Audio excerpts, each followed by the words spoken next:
Il y a 5 façons de maîtriser la segmentation avec ActiveCampaign. On peut bien entendu utiliser l'outil de segmentation.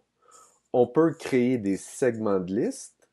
On peut utiliser les déclencheurs des automatisations. On peut utiliser les actions au sein des automatisations. Puis on peut utiliser les blocs de contenu conditionnels dans les courriels. Donc, avant de regarder comment on peut faire ça ensemble, je veux d'abord définir c'est quoi un segment. Donc, un segment, c'est un sous-groupe de notre base de données qu'on veut identifier et isoler pour ensuite envoyer du contenu personnalisé, que ce soit à l'aide de courriels, de messages textes, de messages sur votre site web, etc. Donc, dans ActiveCampaign, on peut segmenter avec les champs personnalisés, qui sont des champs qui sont dans la fiche de vos contacts. On peut aussi segmenter avec les tags et on peut segmenter avec les actions que nos contacts ont effectuées. Donc, c'est pas très compliqué à partir du moment où on a les données dans la plateforme d'ActiveCampaign, on est capable ensuite de les utiliser pour créer des segments. Donc, regardons d'abord comment on peut utiliser l'outil de segmentation pour segmenter notre base de données. Donc, ce qu'on a fait ici, à titre d'exemple, c'est qu'on a utilisé les champs personnalisés pour identifier la couleur préférée des contacts. Donc, ici, dans le cas de Caroline, on voit que sa couleur préférée est le jaune et le rouge. Donc, pour segmenter les contacts selon leur couleur préférée, on peut aller dans la section Contacts d'ActiveCampaign et on peut utiliser l'outil de segmentation. Donc, l'outil de segmentation se retrouve à plusieurs endroits dans la plateforme, mais principalement, on la trouve dans la section Contact dans la barre de recherche. Donc, une fois que je clique la barre de recherche et que je clique dans Recherche avancée, je peux ensuite aller chercher toutes les données dans la plateforme d'ActiveCampaign pour créer des segments. Donc, je peux aller chercher les détails que l'on possède sur nos contacts. Je peux aller voir quels champs personnalisés sont renseignés. Je peux voir quelle action a été effectuée par les différents contacts. Je peux segmenter selon la localisation géographique, selon des données d'événements ou de sites, selon les détails d'une entreprise, selon les détails d'une opportunité ou d'une offre, et selon une méthode d'attribution ou selon les champs d'une opportunité ou d'une offre. Donc, si je reviens à mon exemple de couleur personnalisée, je vais choisir champ personnalisé et ensuite je vais avoir le nombre de champs personnalisés que j'ai pour chaque contact. Donc, dans ce cas-ci, j'ai seulement 3 champs, mais dans ActiveCampaign, on peut ajouter autant de champs que l'on souhaite, c'est-à-dire que le nombre de champs personnalisés que l'on crée est illimité. Donc, moi, je veux faire un segment à partir de la couleur préférée de mes contacts. Donc, je vais choisir couleur préférée et ensuite, je vais sélectionner la couleur que je veux isoler à partir de laquelle je veux segmenter ma base de données. Donc, je vais choisir la couleur jaune et ensuite, je vais cliquer sur Recherche et on va voir ici que ActiveCampaign va aller chercher tous les contacts qui ont identifié que la couleur jaune était leur couleur préférée. Donc, on voit ici dans les résultats de recherche qu'il y a 40 contacts qui ont partagé l'information comme quoi le jaune était leur couleur préférée. Donc, avec cette recherche-là, je peux faire plusieurs choses. Première des choses, c'est que je peux enregistrer la recherche. Donc, si jamais je veux revenir dans une semaine et savoir si mon segment de contact qui aime la couleur jaune a augmenté ou diminué, je peux enregistrer la recherche pour y revenir plus tard. L'autre chose que je peux faire, puis c'est la deuxième façon là, de maîtriser la segmentation, c'est de créer un segment. Donc, le segment, je vais le créer ici dans Enregistrer comme segment.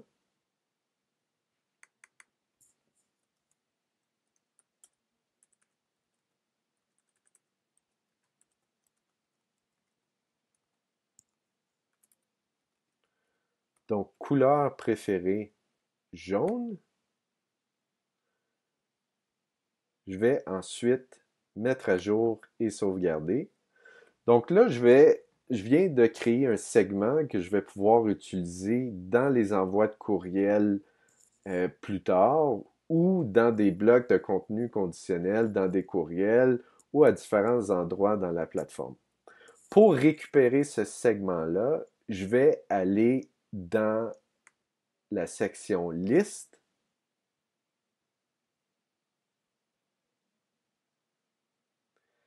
et dans la liste principale, je vais consulter les segments qui ont été créés.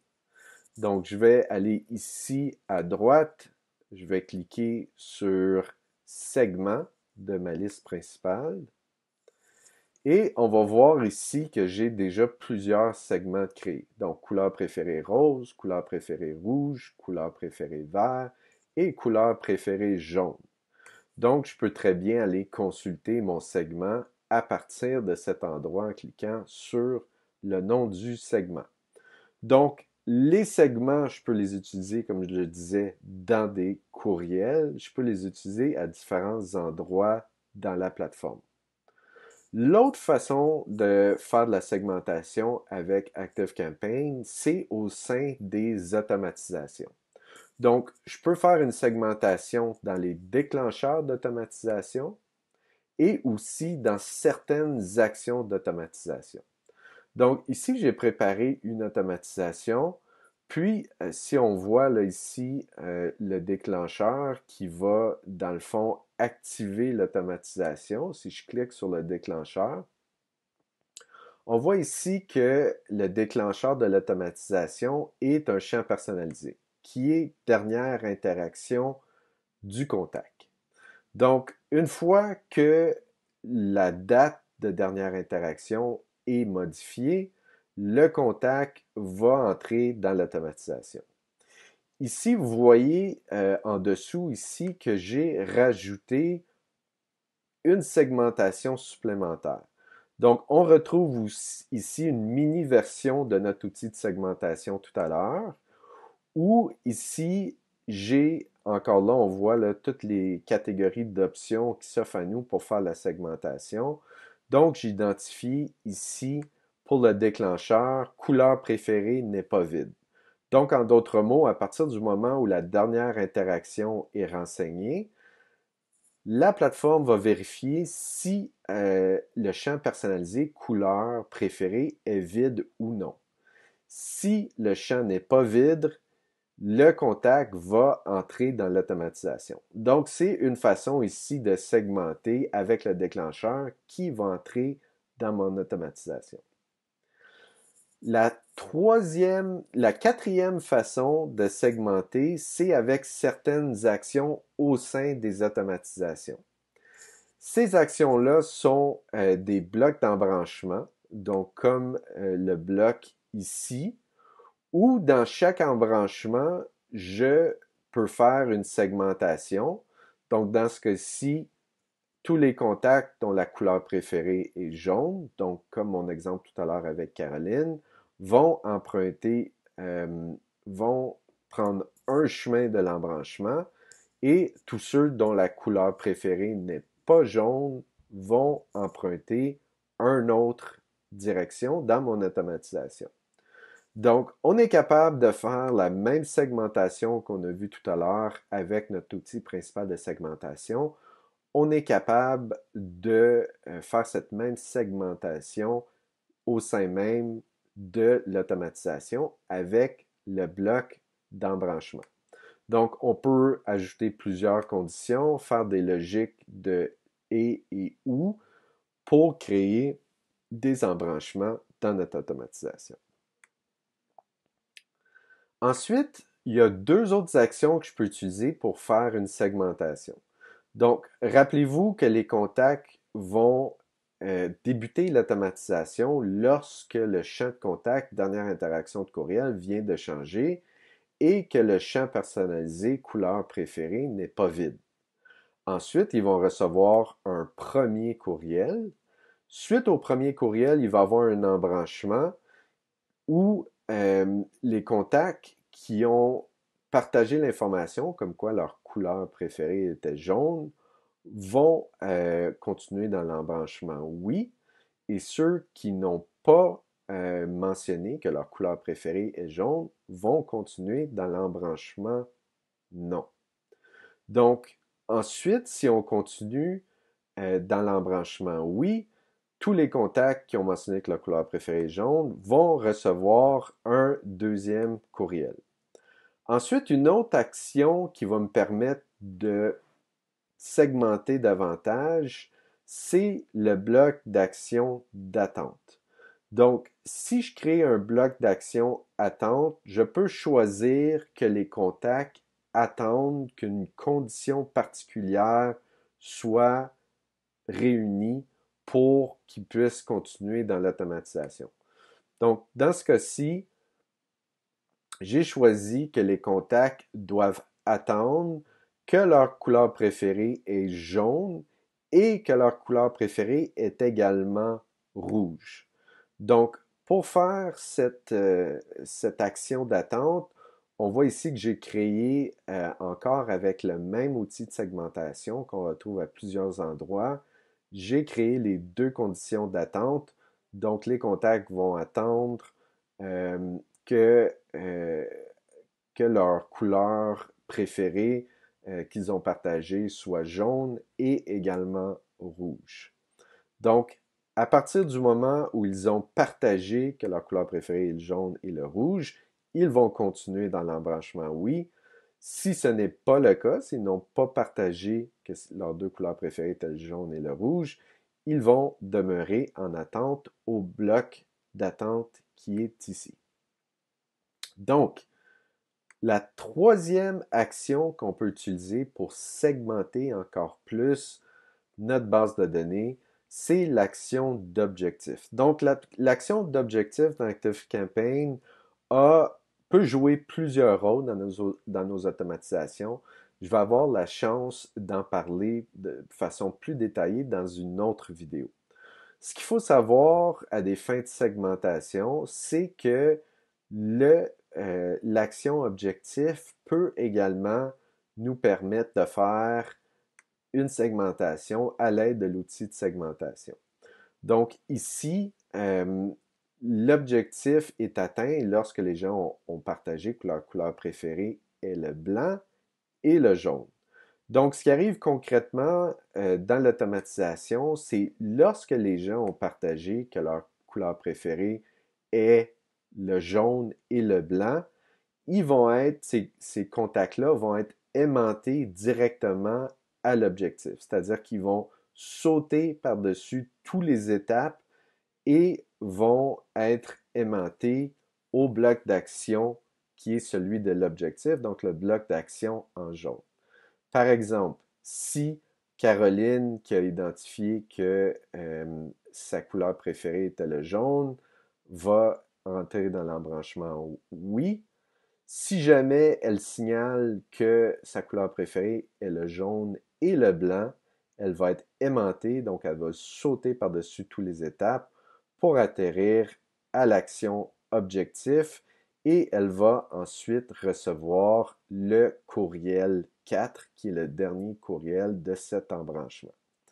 Donc, ça, c'est la quatrième façon de segmenter. C'est au sein même des automatisations avec les blocs d'action d'embranchement, les blocs d'action d'attente et les blocs d'action d'objectif. La cinquième façon de segmenter, c'est avec les blocs de contenu conditionnel au sein même des courriels.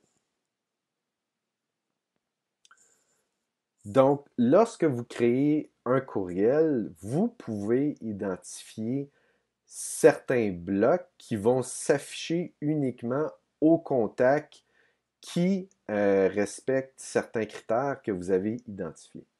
Par exemple, ici, dans mon exemple, si j'utilise les couleurs préférées pour vendre des macarons, on voit ici que j'ai créé dans mon courriel plusieurs variantes, plusieurs produits. Donc, on voit dans le titre ici que pour les gens qui ont mentionné, ou pour les contacts qui ont mentionné que leur couleur préférée était le rose, ils vont voir le contenu, le bloc de titre qui est en rose. Même chose pour les contacts qui ont identifié que leur couleur préférée était le vert, ils vont voir le contenu vert. Et la même chose pour le bloc de contenu rouge. Donc, on peut poursuivre la même logique dans notre courriel. Donc, pour tous ceux qui ont mentionné que leur couleur préférée était le rose, on peut leur afficher le macaron rose dans le courriel. Donc, vous voyez qu'on peut utiliser là, cette logique-là pour faire plein de choses. Donc, à partir du moment où on a les données, on est capable de faire des blocs de contenu conditionnel et afficher différents contenus dans les courriels par rapport à un champ personnalisé qu'on a de renseigner.